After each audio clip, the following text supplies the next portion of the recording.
रही कुमारे के सखी हम छुदरी जौन बोलावे हम चल जाई उधारी रे सखी। रही कुमारे के सखी हम छुदरी जौन बोलावे हम चल जाई उधारी। खिलनी पतलू खावा सखी रे जौन पेड़ पर खिलनी पतलू खावा सखी रे जौन पेड़ पर। अरे मंगलो सिया बात देनी डरे रप। अरे मंगलो सिया बात देनी डरे रप। अरे मंगलो सिया बात देनी डरे रप।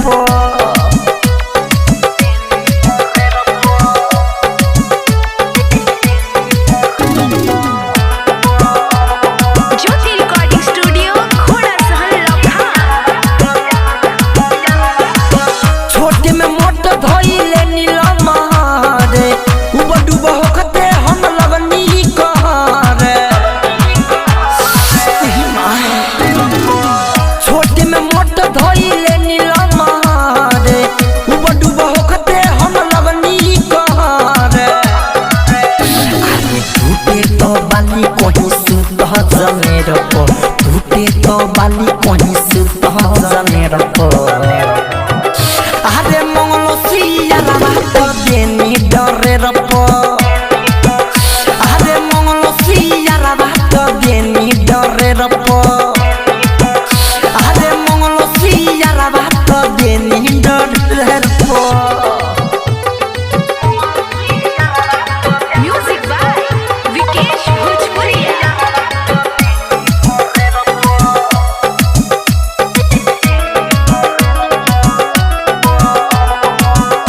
हर में धोखे सामान नहीं झखनी राइटर अभिषेक से माजा खूब चखनी। नहीं हर में धोखे सामान नहीं झखनी राइटर अभिषेक से माजा खूब चखनी। तो जुबन भइल बासिन सावा सिर पर धीरज शशि सुना गइल सावा सिर पर। अरे मंगलो सिया बात देनी डरे रप।